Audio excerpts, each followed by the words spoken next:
It's a wonderful introduction and I really humbly accept that introduction.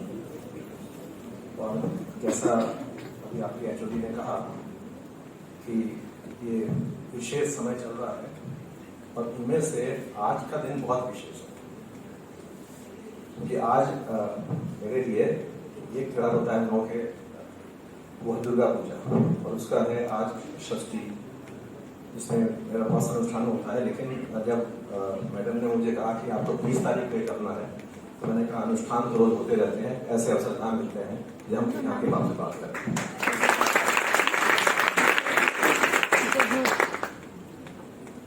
मैंने कहा था कि आप मुझे कितना समय देंगी, तो इनका समय शुरू होना था 12:30 से, जो ऑलरेडी लगभग 2 हो रहा है, 1:15, इसलिए मैं समय को देखते बड़ा कट शॉर्ट करूंगा। और मैंने मैडम से कहा था कि आप जब भी मुझे समय दें कम से कम 1.5 से 2 घंटा दीजिए, इससे कम में बोलना थोड़ा मुझे लगता है कि मैं अपनी बातें उनके साथ न्याय नहीं कर पाया। कोशिश करूंगा क्योंकि जो हम लोगों ने मैंने और आपके एफओ साहब ने और वर्मा साहब ने सबने मिलकर जो आपके पोस्टर देखे तो मुझे लगता है कि अब कुछ कहने की जरूरत नहीं पड़ती मेरे लिए, सब कुछ बोलती है आपके पोस्टर्स और आपके रंगोली ऑलरेडी सबको बोल दिया है जो विषय आपका है।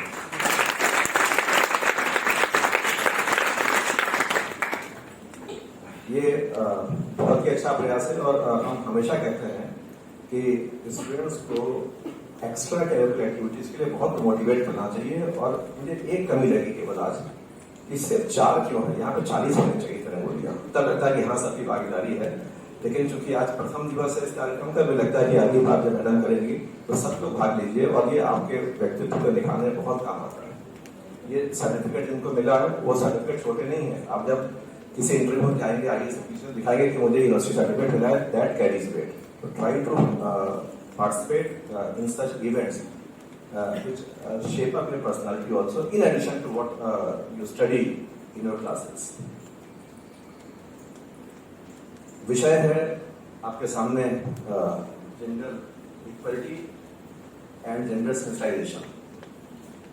मैं थोड़ा आगे मूव करूंगा। मुझे हमेशा अच्छा लगता है कि स्टूडेंट्स के बीच में आके बात करना अच्छा होता है, न कि डायस से करूंगा। और मैंने 40 साल तक लगभग अपने टीचिंग कैरियर में कभी भी डायस पे बैठ कर तो पढ़ाया नहीं, खड़े होकर भी नहीं पढ़ाया, हमेशा मूव करके पढ़ाया। तो मुझे लगता है कि अगर आप ध्यान देंगे मैं मूव करूंगा आगे बेटर।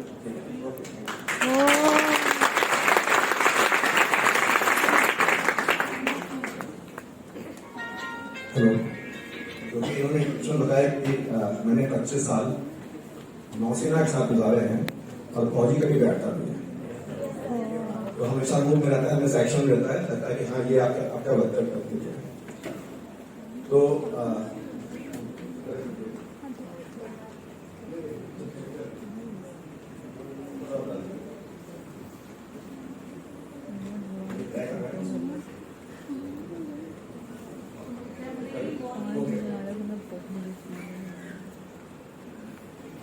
मैं यहाँ देख रहा था इस विषय के लिए I am very happy that there are more females than males.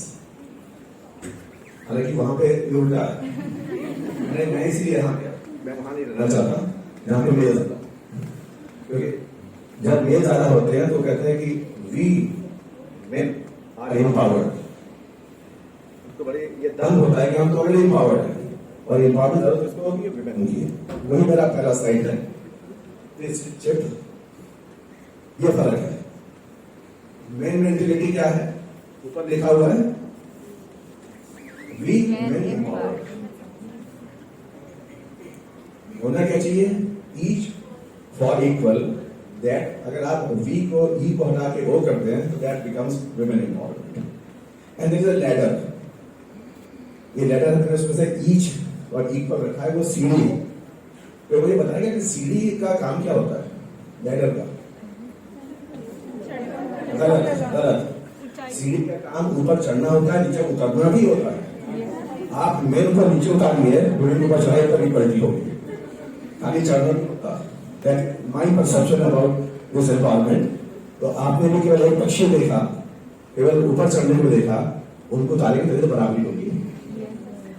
That is the symbol of ladder. Next please.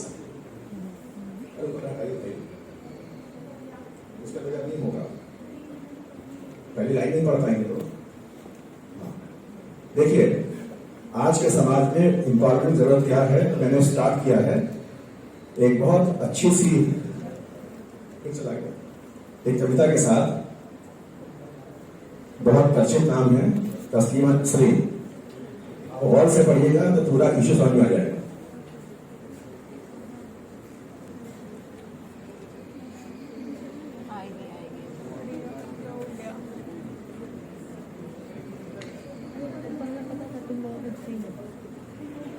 तुम लड़की हो बहुत अच्छी तरह याद रखना, ये समाज फीमेल को क्या कहता है। जब तुम घर की दहलीज पार करोगी लोग तुम्हें तिरछी नजरों से देखेंगे। जब तुम गली से होकर चलोगी लोग पीछा करेंगे, सीटी बजाएंगे। जब तुम मुख्य सड़क पहुंचोगी लोग तुम्हें चरित्रहीन कहकर गाली देंगे। अगर तुम निर्जीव हो तो पीछे बढ़ो, वरना जैसी हो चलती जाना लैडर। अगर आप में साहस नहीं है और आप ये सब सुन के रुचि then you will come back, otherwise you must have courage. अब मैं कई चीज शेयर करूंगा, जैसे उन्होंने बताया कि इनके कई स्टूडेंट्स बहुत अच्छी जगह पर है, और मैं आप शेयर करना चाहूंगा कि one of my cadets in NCC, नीति Sharma, right now she is squadron leader Niti Sharma, and she was also a part of the group of surgical strike to Bharat. तो ये रखना टीचर काम में हमेशा मोटिवेट कीजिए गर्ल्स एंड टू अंडर। मैं example देता रहता हूँ ताकि आप भी ऐसा बनिए। Why can't you become such examples. तो कभी पीछे मुड़ के नहीं देखना, मृत्यु नहीं होना है और उनको जवाब देना है। आप जितनी बड़ी लकीर खींचेंगे वो उतनी छोटी हो जाएगी। ये मेरा फोटो है। Next please.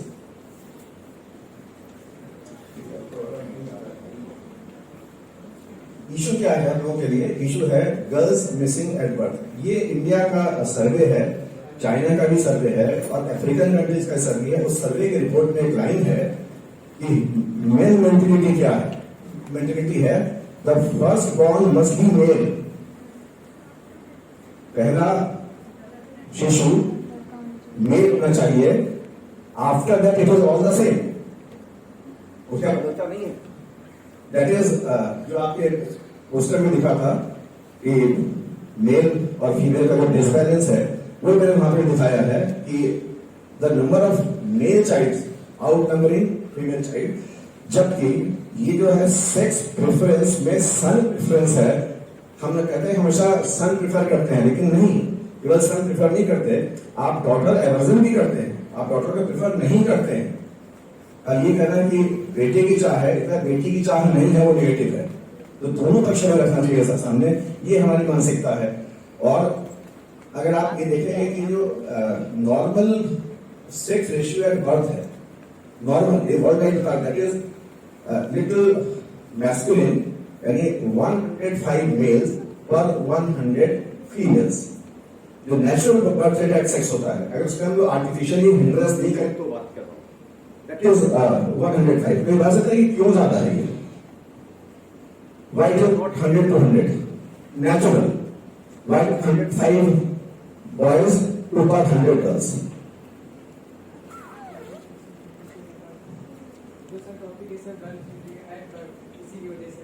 नहीं, प्राकृतिक रूप से जो जन्म के समय लिंगानुपात होता है, प्रकृति पद्धत, ये वैश्विक है, WHO का है, ये वो है 100 बालिकाओं पर 105 बालकों का जन्म होता है प्राकृतिक रूप से।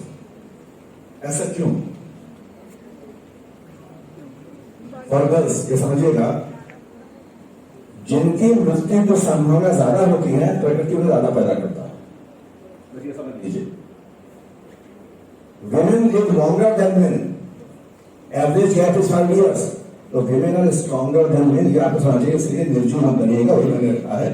105 बालक प्रति 100 बालिकाएं, ये तो नेचुरल है, लेकिन इंडिया में आज की तारीख में जो है वो है 108, 108.1, प्रकृति से भी ज्यादा है।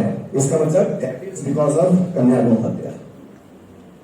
इसलिए हम लोगों ने बालिकाओं की संख्या कम कर दी है तो पर 100 मेल्स आर मोर। लेकिन ये परसेप्शन धीरे धीरे चेंज हो रहा है।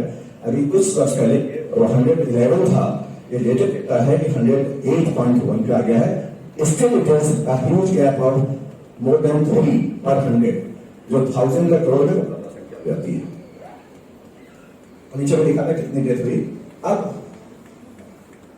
तो हटाइए, कैसे नहीं क्या काम, एक बार तो पढ़ लें।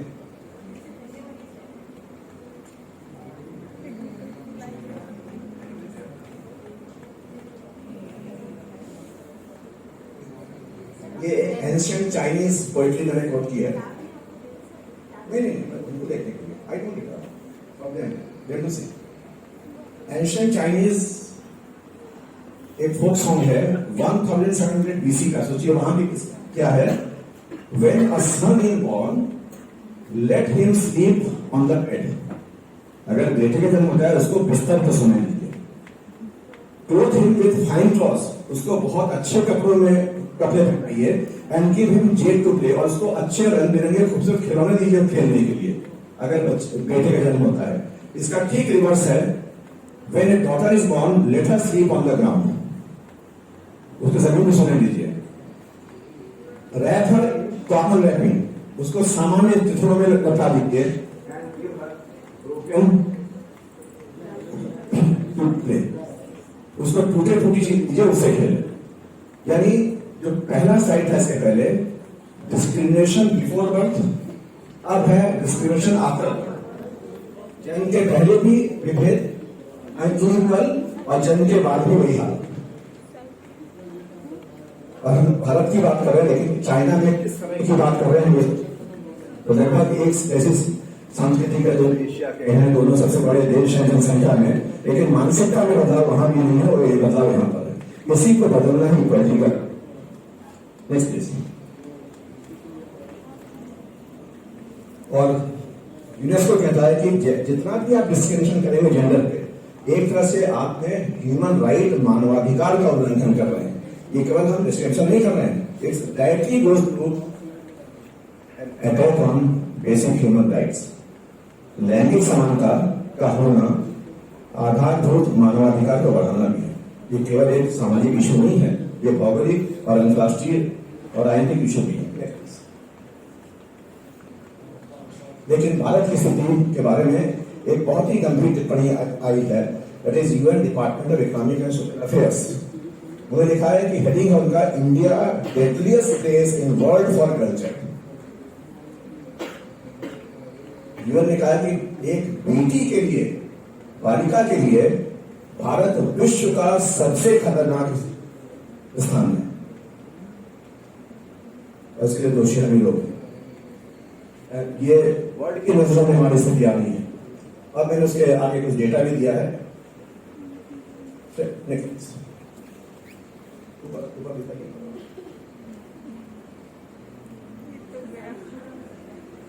दिखेगा।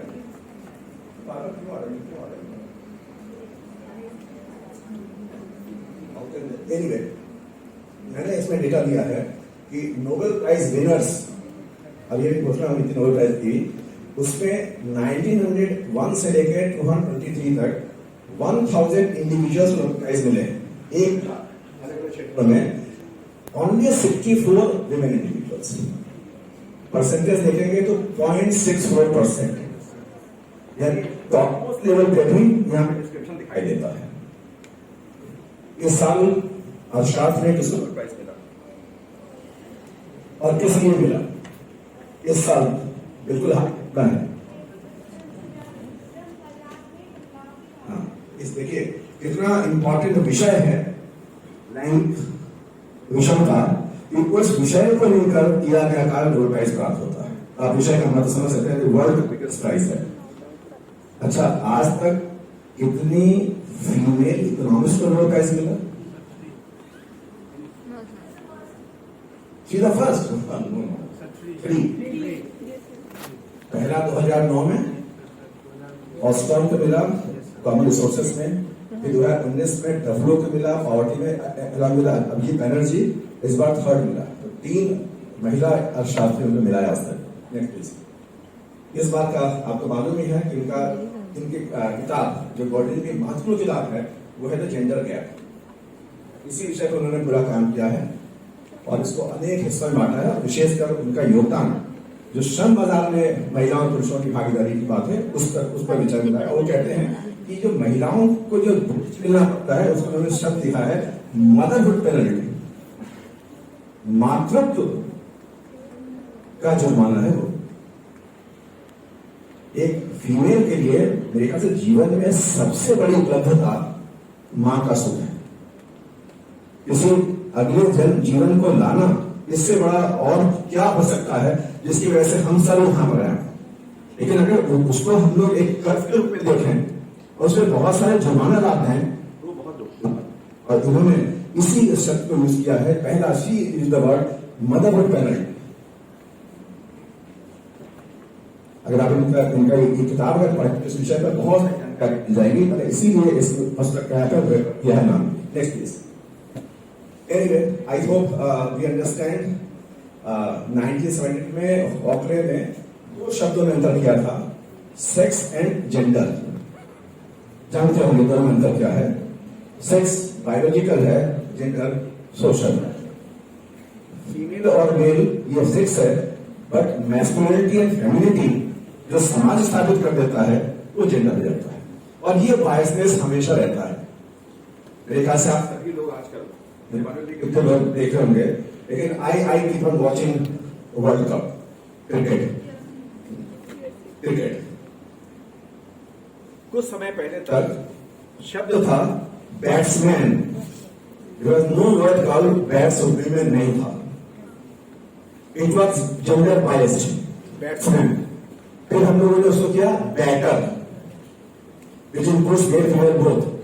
But I think we should also have regendering of batswomen.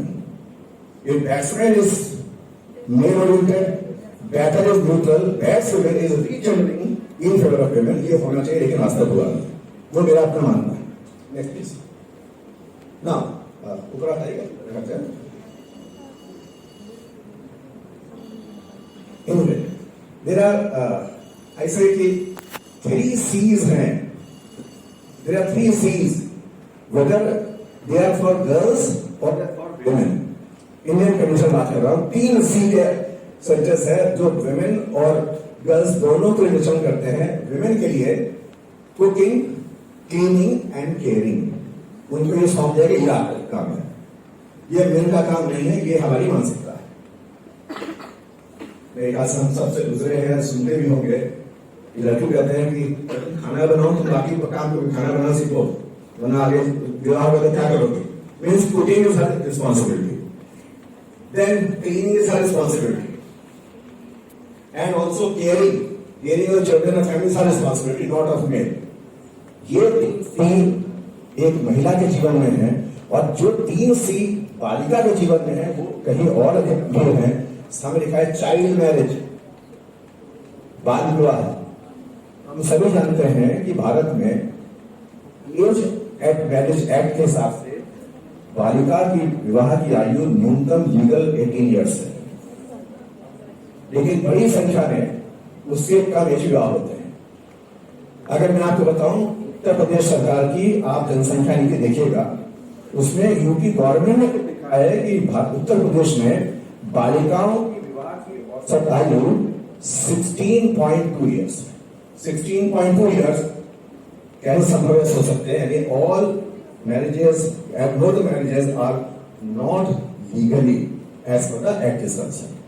जब प्रदेश सरकार स्वीकार कर रही है, और कम ऐसी स्थिति राजस्थान में और कई प्रदेशों में भी है, तो दे सफर फ्रॉम चाइल्ड मैरिज। और चाइल्ड मैरिज का मतलब है हम लोग अगर बालिका का विवाह कम आयु में करते हैं, This means we are denying her opportunity of participation in economic life, political life, and social life effectively. And low age marriage is not denying opportunities, but also leads to more and more possibility of early age death of girls also. Maternal mortality rate also. Infant mortality rate also. आप सब जानते हो, economics के students अगर हैं तो उसका कारण बनता है। यानी हम उसका केवल अल्पायु विवाह नहीं कर रहे हैं, उसको मृत्यु को धके हुए रहे हैं। और बाकी सभी जगह हम उसको भागीदारी से वंचित भी कर रहे हैं. That is the first part. And second is child prostitution. बालिका वेश्यावृत्ति, उसके लिए अपहरण, उसको बेचा जाना, ये सभी हमारी समाज की विकृतियां सेकंड है. अगेन हम उसकी लिबर्टी खत्म कर दे रहे हैं. Second. Third is child labour, बाल श्रम.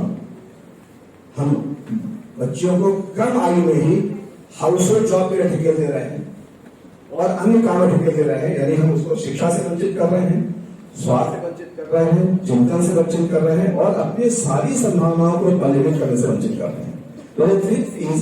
और गर्ल्स, सिंपल गर्ल्स और अभिशाप है, whether it is girls or it is women. मैं कहती चीज समझ गए होंगे. तो I keep on inventing such terminologies which are not in the books, not in the girls. Keep on inventing so that अब एक ये पता सके. Next please. अब एक उत्तर प्रदेश जो आप सब जानते होंगे कि अगर ये कर्सेस हैं जो बालिका को जन्म से पहले झेलना पड़ता है, जन्म के बाद झेलना पड़ता है, जो थीसी देना पड़ता है, तो फिर मां क्या कहेगी? मां की वेदना क्या होगी? वो कहेगी अगले जन्म में विनती कर रही हूं कि प्रभु मैं पूरी विनती करूं, भैया करूं बार बार, अगले जन्म मुझे बिटिया न दीजियो, मेरा चाहे मिलेगा.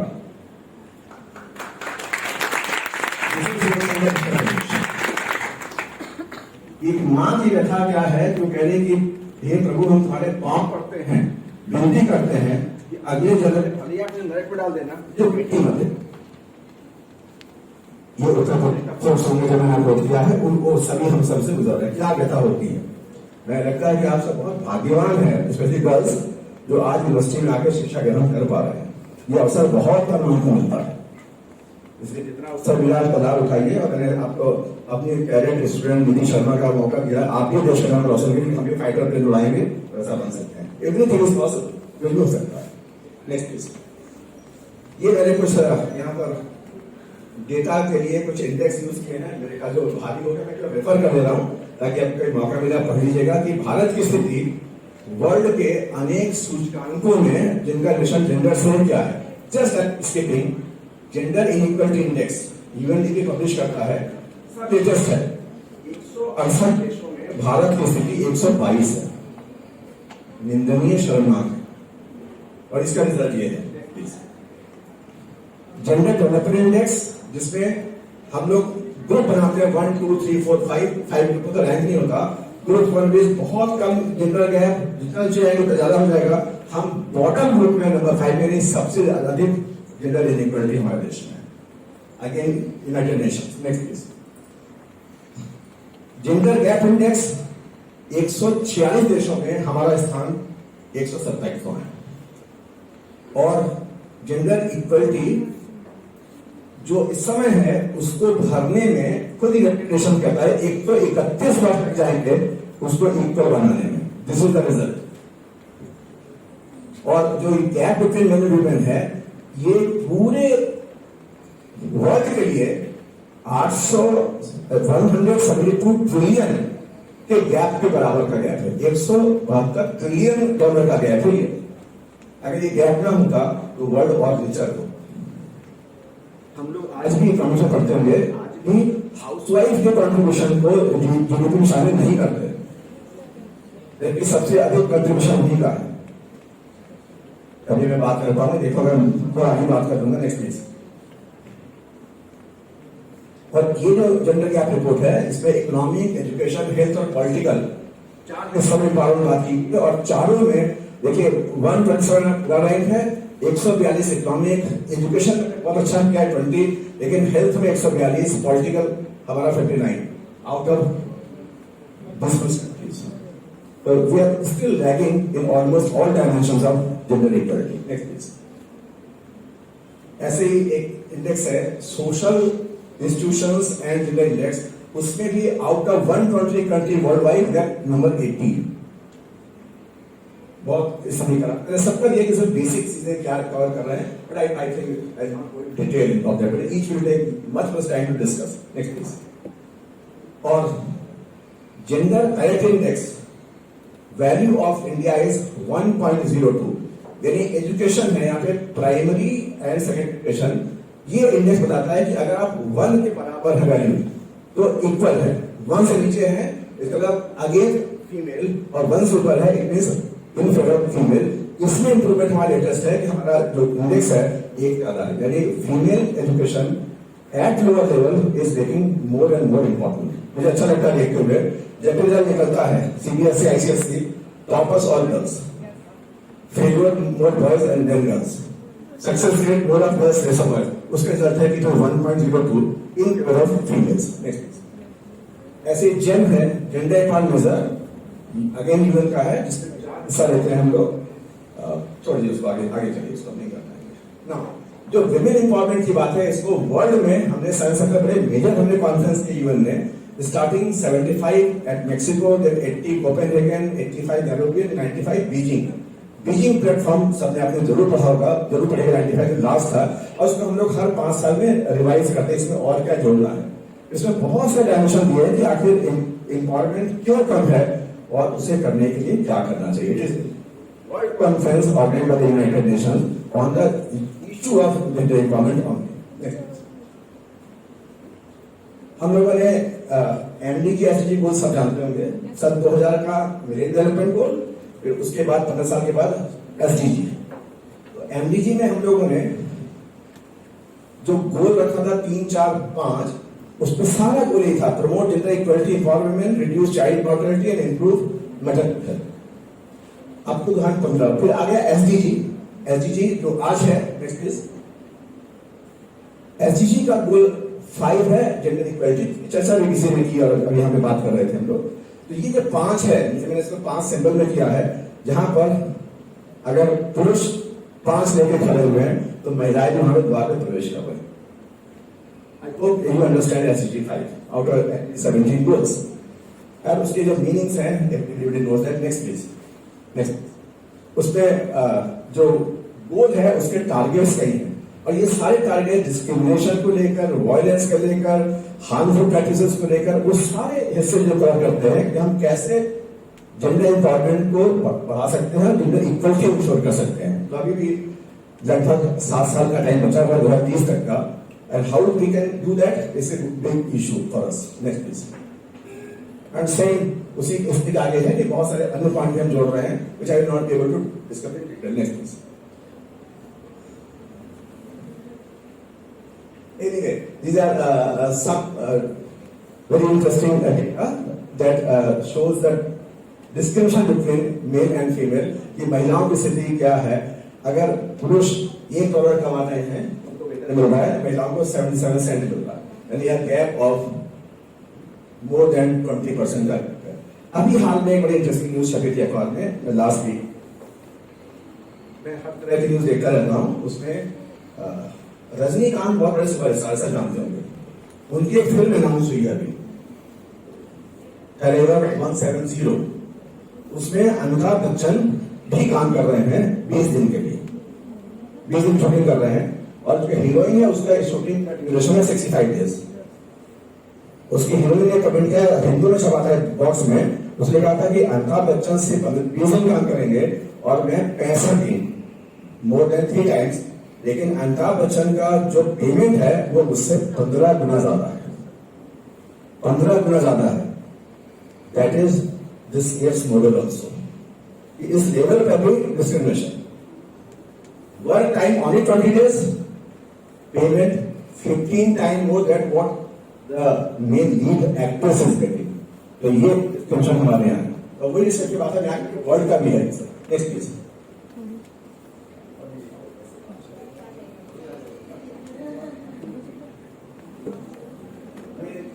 आपसे ले रहा था कि आप कभी पॉइंट नोट कीजिए, पढ़िए, डिटेल बहुत चीजें मिल जाएंगी आपको। जैसे यूएन का है विमेन इम्पावर, G20 का है, तो G20 पावर का इस साल का अभी अगस्त में इनका मीटिंग हुई थी 2 महीने पहले। उसका थीम था women lead development, ensuring a sustainable, inclusive and equitable global economy. और इसमें कहा कि जो लीडरशिप है उसमें एजुकेशन है, एंटरप्रेन्योरशिप है और partnership at all levels from grass level root level to up.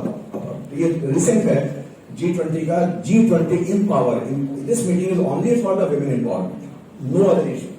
G20 आपने ट्रेन में देखा होगा, लेकिन उसमें से अलग है हिस्सा जो अभी हुआ है गांधीनगर गुजरात में 1st and 2nd August, 2 months ago. Next please. Then UN Women CSW 67, that is CSW Commissioner Status of Women 67th meeting. ये अभी हुआ मार्च में, जो लार्जेस्ट एनुअल गैदरिंग है जिसमें क्रिटिकल पुल ऑफ टेक्नोलॉजी ये देखा गया है कि हम कैसे टेक्नोलॉजी इंप्रूवमेंट करके विमेन का स्टेटस बढ़ा सकते हैं और मेन से बेहतर कर सकते हैं. तो focus on ICT and technology development of women. Next please. You all know that we all celebrate 8th March as International Women's Day. क्यों मनाते हैं? हर साल मनाते हैं. थीम होता है और इस बार का थीम था डिजिट ऑल. सबके लिए डिजिटलाइजेशन करना, innovation and technology for gender equality. You must also devote more and more time to learn some digital application, to learn some computerized application. आगे का समय यही है. उसमें तो और भी आगे हो गया AI. तो अगर आप ये सीखेंगे तो naturally for everybody and you can empower yourself. You have to do it. Next please. एक शब्द नया शब्द है, आप सभी इकोनॉमिक्स के विद्यार्थी हैं, but there is new term smart economics. Smart economics मैंने बड़ा डीप में रखा है, इस पे हम लोग 2 घंटे बात कर सकते हैं. मैं केवल आपको दे रहा हूँ. स्मार्ट इकोनॉमिक्स मीन्स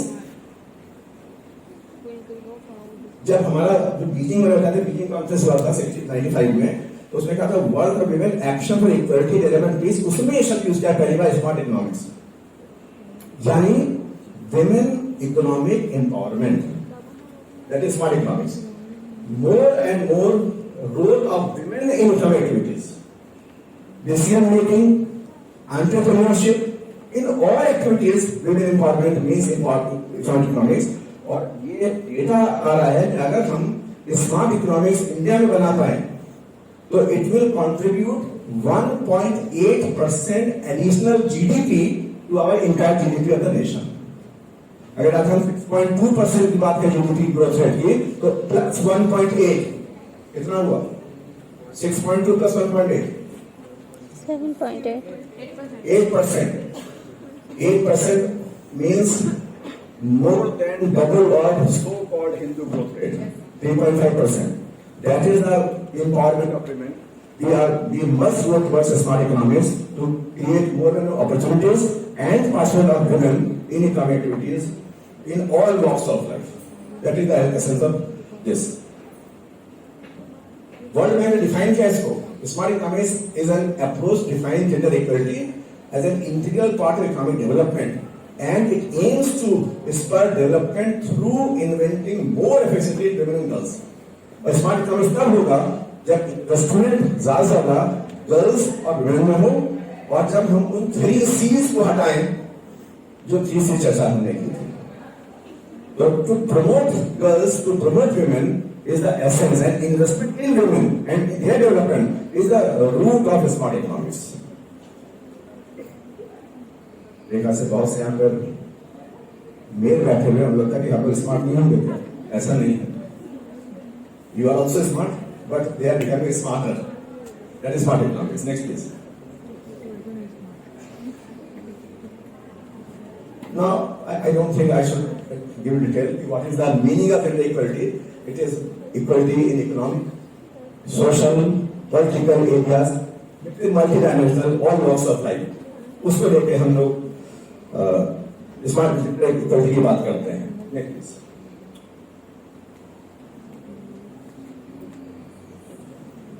इसके 3 डायमेंशंस हैं. इंडाउमेंट, संसाधनों एक्सप्लोर करना, अपॉर्चुनिटीज जनरेट करना और उनका एक्टिवेशन करना through institutions. These are 3 importance of equality. कैसे मेल और फीमेल इक्वल हो सकते हैं, इसके 3 रास्ते हैं. उनको हम लोग हर रास्ते में हम लोग बहुत सारे सब एरियाज हम लोग समझ सकते हैं. टचिंग की what is the meaning of this 3. Next please. अब इसे एक डायग्राम के रूप में दिखा सकते हैं कि ये डायग्राम है आपका, कि जहां पर हम जेंडर आउटकम, जेंडर इक्वलिटी की बात कर रहे हैं, जहां पर मार्केट्स हैं, फॉर्मल इंस्टीट्यूशंस हैं, हाउस होल्ड्स हैं, और जिनको इक्विटी को बढ़ाने के लिए काम करते हैं, जहां पे हाउस होल्ड से लेकर समाज तक आता है। मैंने आपका भी जो टॉपिक है वो है जेंडर इक्वलिटी। क्या आप मुझे ये बताएगा क्या फर्क है इक्वलिटी और इक्विटी के बीच? इक्वलिटी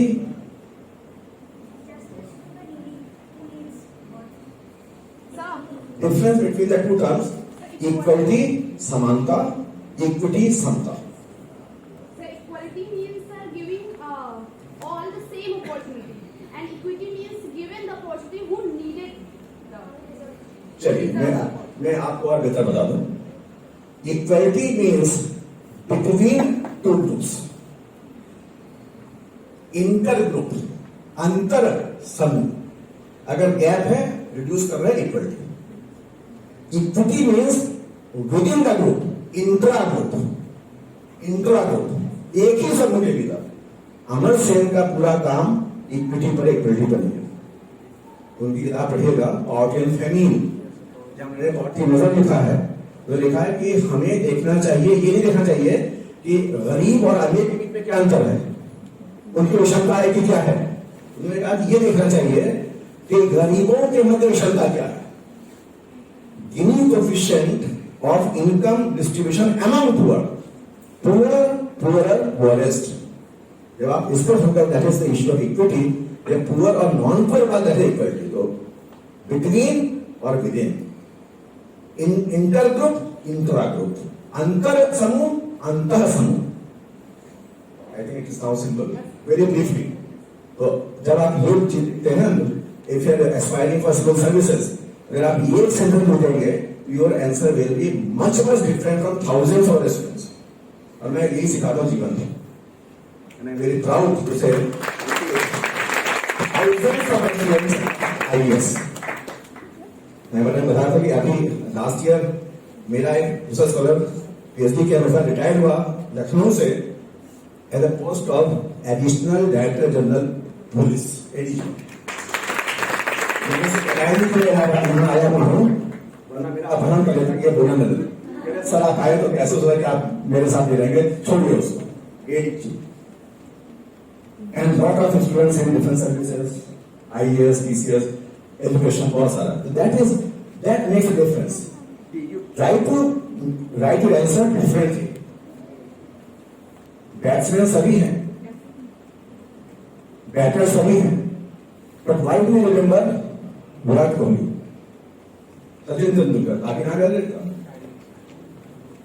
सेम हमारी फीमेल टीम, मिताली राज से नाम याद रहेगा, बाकी नाम याद रहेगा, because they are different, they are the winners. अगर आप एशियन गेम्स का टैली देखें, larger and large number of women in the Asian winners also, even कुश्ती में भी। उससे बढ़िया क्या होगी? इसलिए कभी निर्जीव बन के गुड़ मत जाना, आगे बढ़ना, वो एग्जाम्पल आपके सामने। Next please.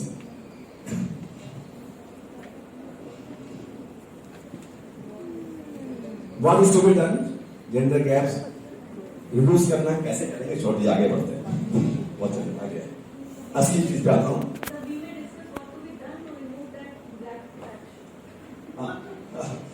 अब देखिए, चलिए नेक्स्ट प्लीज।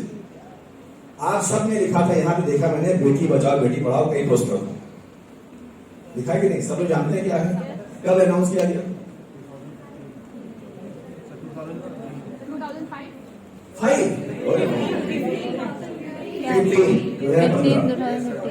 लेकिन अब ये पुराना हो गया। मैं नहीं कहता बेटी बचाओ बेटी पढ़ाओ, मैं आई प्रोटेक्ट व्हाट आई से बदलाव, BADLAV, बदलाव। You know what is meaning of बदलाव? From Beti Bachao Beti Padhao, breaking the path, making the change. बदलाव, मेकिंग चेंज, बदलाव, BADLAV। लीजिए एप्लीकेशन नोट कर लीजिएगा। बेटी आपकी धन लक्ष्मी और विजय लक्ष्मी। बेटी आपकी धन लक्ष्मी और विजय लक्ष्मी। मैंने 3 फीमेल से नाम लिखा है, फोटो दिया है। धनलक्ष्मी नाम पढ़ सकते हैं, ऑल 3 वेरी फेमस वुमेन। नाम भी लिखा हुआ है, उनका क्या फ्यूजन लिखा हुआ है, ऑल धनलक्ष्मी और विजय लक्ष्मी, ये 3 फाइटर्स ऑफ इंडियन एयरफोर्स। और मैं बताऊं कि मैं जब भी मैंने नौसेना से काम देखा था तो 26 जनवरी 15 अगस्त परेड होती है यहाँ एनसीसी है होने वाली है। अगर हो तो सबसे पहले ज्वाइन करिएगा, बहुत फायदे हैं। तो हमारे यहाँ पूरा कॉन्फ्लिक्ट होता था, खड़ा होता था, सब राइफल ले खड़े हुए हैं और सबसे I want to see most, मेरा प्रिंसिपल एक ही था, सबसे आगे लीड करने वाला होगा कैडेट, वो must be girl boy not allowed. और वो आगे खड़े होकर आपने सोड लेकर, लेने का सोड बाकी राइफल लेकर she used to command, she used to lead. ये मैंने कई साल तक किया, जो आजकल राजपथ पे भी हो रहा है, आजकल होने लगा है, मैंने 15 साल पहले किया था। This is the leadership quality. Agrani and teachers have an important role to have the leadership quality to motivate the student to move forward in life. तो कभी अगर मौका मिलेगा तो आपको डिफेंस में भी एक लेक्चर दूंगा तो समझ में आएगा। अब मैं डिफेंस की बात कर रहा हूं तो मैं इलाहाबाद के एक व्यक्ति की बात कर रहा हूं। आपने इसको लिखा है सेंसिटाइजेशन, इक्विटी मैंने बात करें सेंसिटाइजेशन क्या होता है, तो मैं आपको इलाहाबाद में एक व्यक्ति की बात कर रहा हूं, कैप्टन महेंद्र नाथ मुंडा, नाम सुना किसी ने? महावीर चक्र विजय। Next please. ये उनके बारे में तस्वीर है, an immortal son of soil of Allahabad,